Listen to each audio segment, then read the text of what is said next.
আমার জন্য কিছু নিয়ে যান।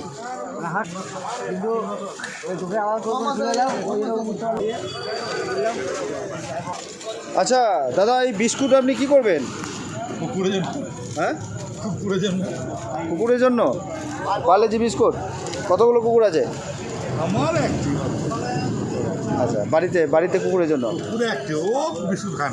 তা সাধারণ মানুষের জন্য কি বলতে চাইছেন? কুকুরগুলো যে এই যে দিল্লিতে একটা রায় বেরিয়েছিল সুপ্রিম কোর্টের, কুকুর ওই রায়ের জন্য বলতে চাই, মানে এর থেকে মানুষে বেশি অপরিচ্ছন্ন করে, মানুষ বেশি অ্যাগ্রেসিভ, মানুষ বেশি অপরাধ বেশি করে। হয়তো খুব বেশি হলে হয়তো 1000 কুকুরের মধ্যে একটা অ্যাগ্রেসিভ হতে পারে, মানে অ্যাগ্রেসিভ এমনি হয় না একদম। মানে আমি কুকুর নিয়ে যতটুকু আমরা করেছি, মানে যতটুকু কুকুর নিয়ে চলাফেরা করেছি, কুকুরে অ্যাগ্রেসিভ হয় না। এবার মেবি যদি রাস্তা মাঝে ওকে কেউ ঢিল মেরেছে, কিছু করেছে, সে তো অ্যাগ্রেসিভ হবেই। এবারে কুকুরদের বেসিক্যালি যেটা আছে, মানে ওরা অচেনা লোককে দেখলে একটু হয়, সেটা কিন্তু তার কিন্তু চারিত্রিক দোষ নয়, তার চারিত্রিক ভালো জিনিসই ধরতে হবে। যে আমার পাড়াতে নতুন লোক এলো, তার মানে তাকে চিৎকার করবে, তাকে বাধা দেবে, এটা তার কিন্তু মানে মানুষের জন্য পজিটিভ জিনিস, এটা কিন্তু মানুষের জন্য পজিটিভ জিনিস। তাহলে রাস্তার যে কুকুরগুলো, সে কুকুরগুলো ছাড়া থাকাটাই ভালো হবে অবশ্যই। একটা জিনিস হলে যদি বেশি তাদের জন্ম বিস্তার হয়, তার জন্য সরকারের কাছে আছে বন্ধাত্মের নিয়ম আছে, সেটা করুক, যে এটা সংখ্যাটা কমানো হোক। তাহলে সুপ্রিম কোর্টের রায়টা ভুল ছিল?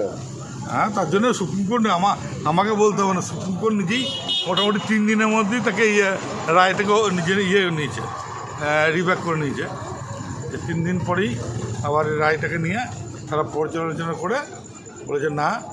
এবং আমার আশা করি যেটা আমাদের হাঙ্গেরিতে এরকম একটা ঘটনা ঘটেছিল, ওই উদাহরণ নিয়ে মানে সুপ্রিম কোর্ট ওই উদাহরণটা দেখছে। ওই হাঙ্গেরির একটা ব্যাপার নিয়ে একটা কেস টেস হয়েছিল, তো হাঙ্গেরির পথটাই অনুসরণ করবে মনে হচ্ছে। এখনও পর্যন্ত তারা যা রায় দিচ্ছে, তারা হাঙ্গেরির পথটাই অনুসরণ করবে। হাঙ্গেরির সিস্টেম কি আছে? সিস্টেম হচ্ছে ওরা কুকুরকে সরকারিভাবে দত্তক নিতে বলে। এটা একটা প্রথম স্টেপ ওদের, যে দত্তক নিতে বলে। কিছু সরকারি দপ্তরে মানে তাদের গার্ড হিসাবে, যেমন আমরা সিকিউরিটি রাখি, সেরকম কিছু সরকারি দপ্তরে কুকুরকে তারা সিকিউরিটি হিসেবে রাখছে। এটা মোটামুটি। আর দ্বিতীয় কথা বন্ধ তো আচ্ছা, হাঙ্গেরিতে। থ্যাংক ইউ, ধন্যবাদ।